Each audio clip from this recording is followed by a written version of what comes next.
With the endorsement of the ordinance on the Political Parties Act that has paved way to the formation of two new political parties for the time being, the cabinet now stands on the verge of being expanded.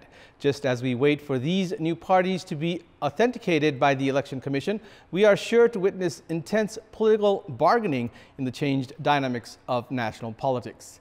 Good morning, I'm Abhidesh Shrestha, and these are the headlines of the hour. The registration process of the new parties formed by virtue of a split from CPN-UML and Janata Samajwadi Party to take at least a week's time. With the ending of the ongoing House session, uncertainty looms over the fate of the annual budget brought by the erstwhile government through an ordinance. Protests against the Taliban takeover spreads to more Afghan cities, including the capital, Kabul. The Taliban call on Afghanistan's imams to urge unity at Friday prayers. And number 1 seed Daniil Medvedev reaches the quarterfinals of Cincinnati Masters tennis tournament, defeating Grigor Dimitrov. Number 3 seed Alexander Zverev also advances into the last 8. The registration process of new parties formed by the virtue of a split from CPN-UML and Janata Samajwadi Party will take at least a week's time.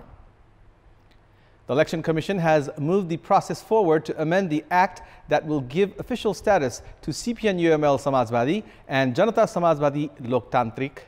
According to a source at the Commission, it has expedited procedures to complete the registration process of the two new parties in just over a week's time, even as there is a provision of 45 days to complete the process. The Election Commission has already sent a draft of new guidelines to the Law Ministry, which is said to be similar to the ordinance related to the Political Parties Act.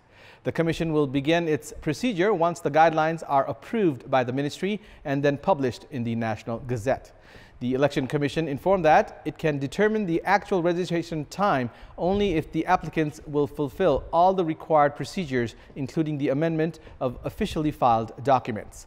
The Election Commission will go through all the received documents of party statute, manifesto, and election symbol, among others, before verifying the Central Committee members.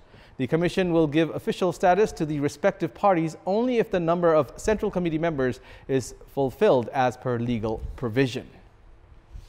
With the government's abrupt decision to end the ongoing House session, the fate of annual budget brought by the erstwhile government through an ordinance for the current fiscal year has become uncertain. Experts have opined that concluding the parliament session without discussing the budget tabled by the government will affect the country's overall economy.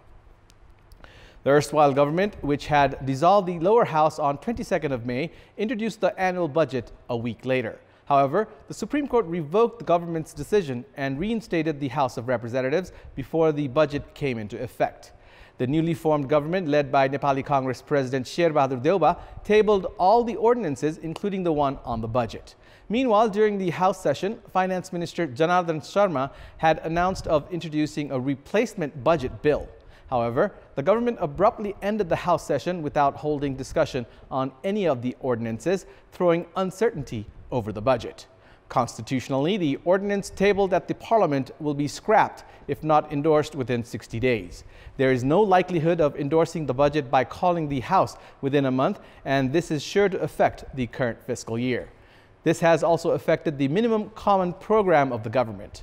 The government only has the option to bring the budget through another ordinance. Experts, however, have questioned if a democratic government should run the state solely on the basis of ordinances.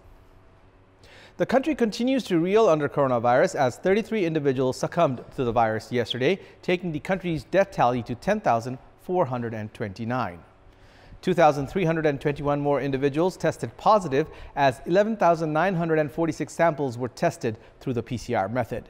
Kathmandu district reported the highest 639 new cases, followed by Kaski with 202 new cases.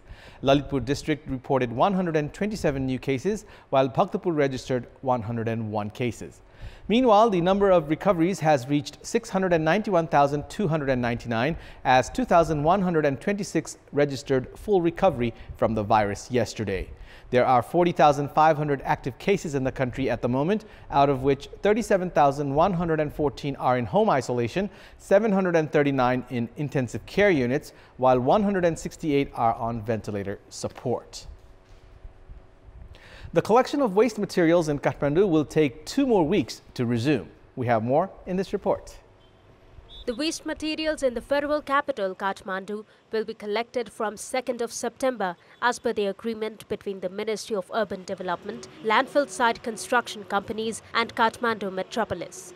It has been informed that a landfill cell in Banchare Dada, Nuwakot will be brought into operation in just over 2 weeks' time. However, it is unlikely for the waste materials to be managed in Sistol prior to this. The delay in the management of the garbage means that Kathmandu finds itself littered with garbage to the disappointment of especially the pedestrians. The delay in waste management is also likely to increase the risk of epidemic in the valley. Meanwhile, around 150 trucks of waste materials are being collected on a daily basis from Kathmandu Valley. The residents, meanwhile, have dumped garbage on roads and alleys, disregarding the Metropolitan's appeal to manage the wastage at home for the time being. The monsoon rain has only aided in further polluting the environment by sweeping away the littered garbage. Former British Gorkha soldiers who had been staging a hunger strike in London demanding for equal pensions and other facilities as their British counterparts have ended their strike. The former soldiers ended their hunger strike on the 13th day yesterday after the UK government pledged to address their demands following a dialogue with the Nepal government. UK Defence State Minister Leo Ducherty and Nepalese ambassador to the United Kingdom Lok Darshan Regmi had reached the site to help the campaigners break their strike. Campaigners Gyan Raj Rai, Dhana Gurung and Pushpa Rana Ghale had been staging the hunger strike in front of the Prime Minister's office building. Nepalese organizations and the Nepalese community in the UK had shown solidarity and support to the campaign.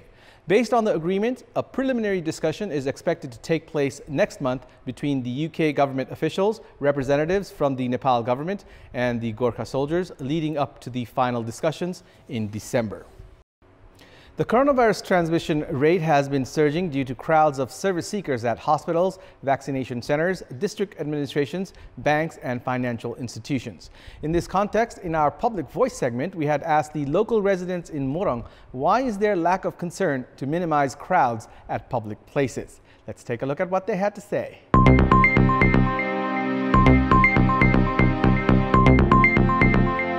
Mayor भए यहाँको उपमेयरहरु भए इनीहरुले त्यो कार्य गर्नु पर्यो नि उहाँहरुले दिनु पर्यो उहाँहरुले चासो गर्नु पर्यो नि सरकारले एउटा सिस्टम व्यवस्थित सिस्टम नबनाइदिएको त्यो कारणले गर्दा पनि सरकारी कार्यालयमा भिडभाड व्यापक छ त्यहाँ अलिकति व्यवस्थापन कामको व्यवस्था नभएर पनि हो जनचेतनाकै कमी हो यसमा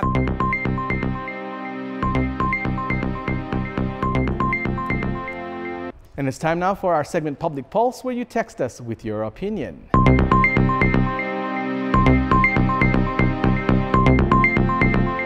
And here's the question. Why has the official association of athletics failed to bring the annual game schedule? Your options are A, leadership's reluctance, B, lack of sponsors, and C, effect of pandemic. The voting is on. Type NEWS, select your option A, B, or C, and send it to 34001 to share your opinion with us. And that's all for the moment. Keep watching Kantipur Television HD for more news and entertainment. Thank you for watching. Have a good day.